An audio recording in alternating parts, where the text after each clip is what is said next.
I'd like to thank everybody for coming. Yeah, as you know, we're here for our 150th birthday of Greymouth, which is something to celebrate.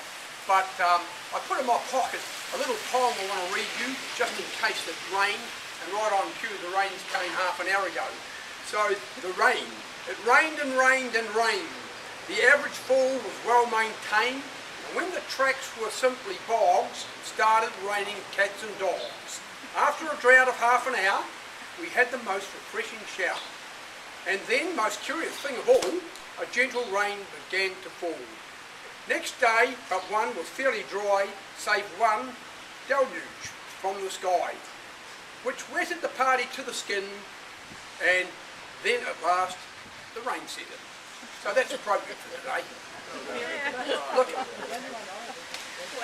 years ago, just down from here, was 150 years of Westland, and that marked when James Mackey came down with £300 and purchased the whole of Westland off the local Maori here for £300. And here we are 4 years later. It took that long after he'd purchased Westland to actually strike the gold and for the town of Greymouth to begin. When that happened, in July of 1864, Reuben Waite, on a ship called the Nelson, it was a steamer, he came up the river, as we all know, with 70 prospectors from Nelson and an order to purchase 40 tonne of coal that they'd found earlier up at the Brunner mine, just up the river here.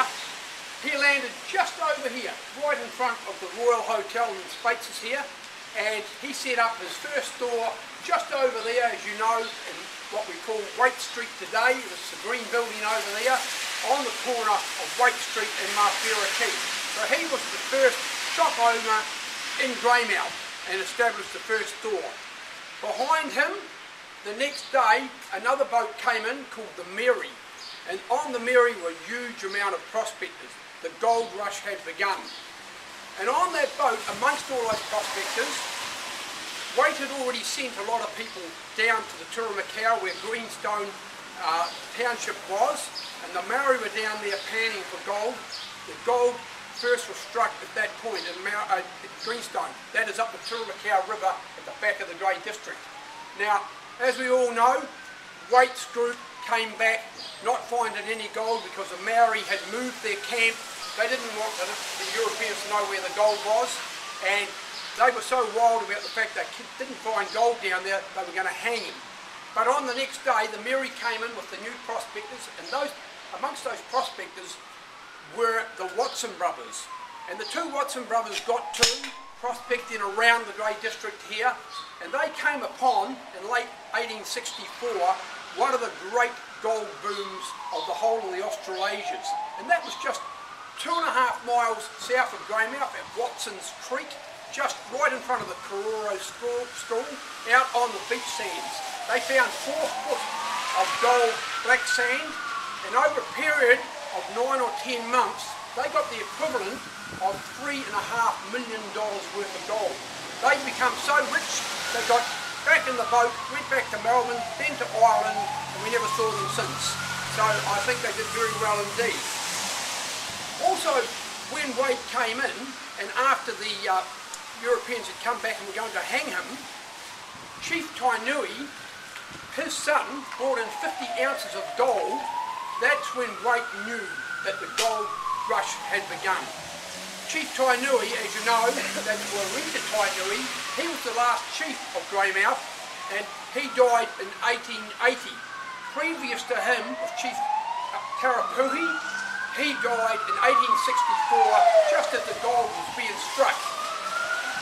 Also, with the Watsons, right along the beaches here, along the north beaches and the south beaches of Greymouth, there were 1,000 workers in 1865 just working the black sands alone. They were coming into Greymouth through the big ships, the Gothenburg, the Alhambra. They were big steamers coming from Melbourne, Ballarat, Sydney. They were bringing thousands of gold miners across. 17,000 in total came across to the gold rushes here on the coast. So at that point, they brought them in, and they were on the beach sands. From Hokitika, they came up on big bullock drays and carriages and they forwarded them across the Turumacau, and there was huge traffic. That, of course, was the main highway at the time. So along there, but they had to get water down from somewhere to do the beach lining along the front of Greymouth, and to do that they built a big dam. It was called Sinnott's Dam, and that was, if you go up Marlborough Street and over the bridge, behind the bridge, that was a huge dam, and they brought fuming around the base of Arnott's Heights and all of the way down through Tasman Street. That's why today you'll see the big cuts going through Warburton Street and all the streets. They cut those big cuts through there so they could bring the water races down right along the beach, where they were getting thousands of ounces of gold. Literally thousands and thousands. Everyone was getting very rich on it. The port, as you know, the port grew very fast, and in 1870 gas came into Greymouth. They supplied gas and from the coal seams that they were working, and Greymouth was one of the first places in the Dominion that had street lighting. It was gas lighting. They had it all the way down the quay, and you'll read quite often about how when the gold rush started and all of these immigrants were coming in up the river, it was an absolute sight to be seen. It says in the papers, the gaslit town, the Crescent City coming up the river, they said it was just the metropolis. And you could imagine that in those days when you weren't used to street lighting or anything like that. In 1869, we had a great fire in Greymouth, and the great fire started in the Melbourne Hotel, which is right next to the Greymouth Evening Star on the corner of Mawhera Quay and Wait Street. Now the fire started in the hotel, and it actually threw the barber, that was fierce at the time, that forced the flames across, and it went right down to the Bank of New Zealand. In all, 14 buildings were burnt, 4 hotels burnt down, and a whole heap of banks as well. But it was a huge fire, and the only reason, they didn't have a fire brigade at the time, a fledgling fire brigade, but when they put the pump into the river to start pumping water to help put the fire out, the hose coupling fell into the river, and they had a huge problem finding it again. In 1872, we had the big floods. As you know, we've had a lot of floods here in Greymouth, but in 1872, the Old Man flood, that came through Greymouth with devastating effects. What happened there was the lower end of Greymouth, which was well populated with a lot of houses at the time, from Johnson Street down, that was entirely taken out to sea. With it, 70 houses were washed out to sea, and there was one casualty, a young boy that was drowned during that. But that was a huge flood that they had in that particular time. The first car in Greymouth, 1903, and that was owned by a Mr. Schaaf. He would have obviously been the Schaaf's garage person, but he bought in a little Peugeot, and he run the car on the streets of Greymouth. He was the first one here with a car. Electricity arrived in Greymouth in 1926, and if you think about that, in 1926, it wasn't that long ago. Previous to that, everyone had to cook their food over a fire, and there was no electricity at all. They had candles and lanterns. So that would have been a great day. Talking films, 1929 started here in Greymouth. In 1930, the Regent Theatre went up to cater for talking films and the big demand for films that started at that time. The radio station, radio come to Greymouth in 1931. And in 1931, the building down there that you see today where the radio station has been, that's where they started. It was built especially for that, and now they have just moved out recently. Also, in 1952, we had a horse, Del Rey, from Greymouth that won the Melbourne Cup. And that was a feat that probably will never happen again. It's amazing that a small town like Greymouth can have a Melbourne Cup winner. Now you've got to be a sheik to actually own a Melbourne Cup winner. Television in the 1960s arrived. Yeah, we all remember that. It's getting into our area now. 1960s television, when we used to go and have to put up with the interference from Australia coming through the television. We'd all sit there for hours on end, persevering until the TV come right. But certainly that was a great era. In the 1970s, colour television arrived. Then in the 80s, computers, cell phones. You know, where will it all end? Now we've got internet, and just now in Greymouth they are putting ultra-fast internet reception, which is 100 times faster than internet reception that we've seen. So every year has had its marvels. You know, supermarkets only came to Greymouth in the late 1960s. And I can remember myself, I can remember if you wanted to cook chook, you didn't go to the supermarket. I remember holding the torch for my nana, and she would go out, get the axe at night time because the poor old chook would be perched half asleep, and she'd grab the chook, I'd hold the torch and she'd cut its head off. And if you wanted a chook in 1960, that's what you did. So, the world wars, we've had our ups and downs. Our world wars, World War I, World War II, the West Coast and Greymouth sent a lot of men away and many didn't come back. Least we forget those that fought for our country, that we can live in peace. The flu epidemic was huge on the West Coast. The Spanish flu was called, the Black Plague, that fought back World War I returning soldiers. That went right through New Zealand. Over 100 West Coasters died from that flu. In the '88 flood, we had to evacuate 300 people from town here. That huge amount, a big evacuation. You'll all remember that. In May we had the big flood, and then in September we had the biggest one we've ever had. And that brought on the onset of the wall. So we built our big flood wall in 1990, and the water's never come in since. So that was great for the town. Our disasters, we all know about our disasters, our mining disasters, the Brunner mine disaster just up the road here in 1996, killed 65. Then we had the Dobson mine disaster in 1926 where we lost 9. Strongman mine disaster in 1967 when we lost 19. And of course, on our memory is the Pike River disaster 4 years ago where we lost 29 of our men that still lay up there today. So we've had our ups and downs. The timber industry, that's been very big for us here on the West Coast, and also agriculture as well.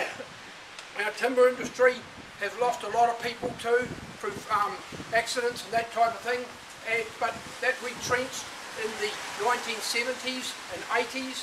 A lot of those people had to move into Greymouth. Incidentally, Greymouth's still got 10,000 people. It's never been bigger than what it is today, but it's done that through the retrenchment of all those little settlements out there that had timber mills and post offices and the like. So they had to move into the town, and a lot of our people, through those bad days of restructuring over the last 30 years, they had to move on as well. But we've held our own during that time. We are resilient. We're people that have had to put up with a lot here on the West Coast. You might remember the Cave Creek disaster from all our Polytech students, 14 of them that died up there and out at Cave Creek. In 1995 that was.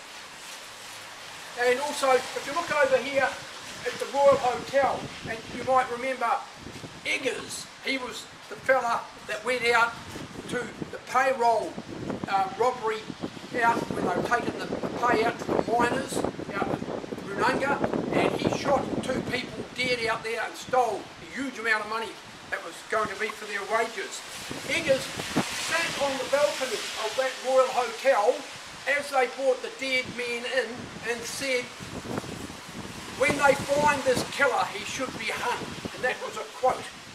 Little did he know that 2 months later he was to be hung at Middleton for murdering those 2 people. George Dobson was another one, and I bring him up because it's in the vicinity too. But Dobson was killed, gerated by the Kelly gang up just by Wall's End in Dobson, and when the Kelly gang berated and murdered him and left him in the bush up there, they came back that day in the Great Street, just over here in the car park. They stayed the evening there, and the next morning they got on the Wallaby, a boat that was heading up to Nelson. But they stopped off at Westport planning to actually rob a bank, and the funny part about it was when they got there they realised there was no banks. So they got back on the boat and went to Nelson and killed 4 more people.